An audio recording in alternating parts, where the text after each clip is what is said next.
बिहार की सियासत एक बार फिर से नई करवट लेती हुई नजर आ रही है। बिहार की राजनीति के चाणक्य कहे जाने वाले नीतीश कुमार ने अपनी नई पारी की शुरुआत कर दी है। नीतीश कुमार ने अपनी कुर्सी त्याग राज्यसभा के लिए नामांकन कर दिया है और इसके बाद से राज्य की राजनीति में हलचल तेज हो गई है।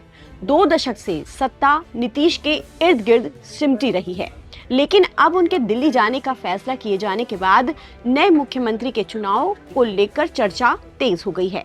नीतीश कुमार के चारों सदन के सदस्य बनने की ख्वाहिश पूरी होने के साथ ही बिहार में सत्ता परिवर्तन की इबारत लिखी जा चुकी है। माना जा रहा है कि बिहार के सियासी इतिहास में पहली बार बीजेपी का कोई नेता मुख्यमंत्री पद की कमान संभाल सकता है, जिसे जल्द ही पर्दा उठ जाएगा। अगर ऐसा होता है तो ये बिहार के राजनीतिक इतिहास में बड़ा बदलाव होगा। अब ऐसे में सवाल ये उठता है कि बीजेपी किस नेता को बिहार की सत्ता की कमान सौंपेगी, यानी कि किसे बिहार का सीएम बनाएगी। बिहार में अब जब सियासी बदलाव होने जा रहा है तो सबके मन में एक सवाल ये भी है कि सत्ता का फॉर्मूला क्या होगा। अब तक बिहार में गठबंधन की राजनीति के तहत मुख्यमंत्री का पद जनता दल यूनाइटेड के पास रहा है, जबकि बीजेपी उप मुख्यमंत्री पद संभालती रही है। साल 2005 से लेकर अब तक यही राजनीतिक समीकरण चलता रहा। हालांकि समय के साथ शक्ति संतुलन में बदलाव आया है, लेकिन अब बीजेपी जब अपना सीएम बना रही है तो जेडीयू को डिप्टी सीएम का पद 1 मिलेगा या फिर 2, इस पर भी अभी अंतिम फैसला होना बाकी है। ऐसे में देखना होगा कि बिहार की सत्ता और सरकार का क्या फॉर्मूला बनता है। फिलहाल बिहार में बीजेपी का सीएम बनना तय माना जा रहा है, लेकिन किसे सत्ता की कमान मिलेगी ये तस्वीर अभी साफ नहीं हुई है।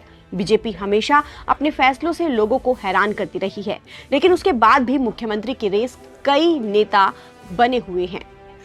बीजेपी से डिप्टी सीएम सम्राट चौधरी, मंत्री दिलीप जायसवाल, केंद्रीय मंत्री नित्यानंद राय और 5 बार के विधायक संजीव चौरसिया को मुख्यमंत्री के चेहरे के तौर पर देखा जा रहा है।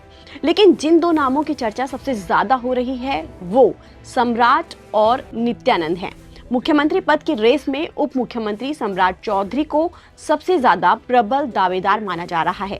बिहार का गृह मंत्रालय संभाल रहे सम्राट चौधरी को नीतीश के साथ काम करने का सियासी अनुभव है।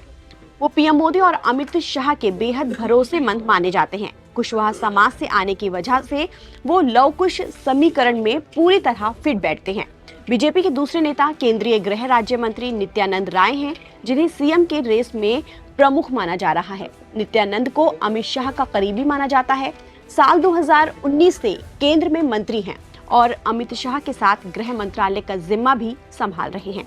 बिहार बीजेपी के अध्यक्ष रह चुके हैं और उन्हें सांगठनिक अनुभव हासिल है। वो यादव समुदाय से आते हैं और बिहार में 14% यादव समुदाय की आबादी भी है। सम्राट चौधरी और नित्यानंद राय दोनों ही ओबीसी समुदाय से आते हैं और दोनों ही नेता अमित शाह के करीबी माने जाते हैं। इतना ही नहीं, बिहार में बीजेपी के दोनों ही प्रदेश अध्यक्ष रह चुके हैं। बिहार की जातीय राजनीति में दोनों फिट बैठते हैं, लेकिन देखना होगा कि बीजेपी इन दोनों में से किसे बिहार की सत्ता सौंपती है, यानी किसे मुख्यमंत्री बनाती है। ताज़ा अपडेट के लिए आप बने रहिए नवभारत टाइम्स के साथ। नमस्कार।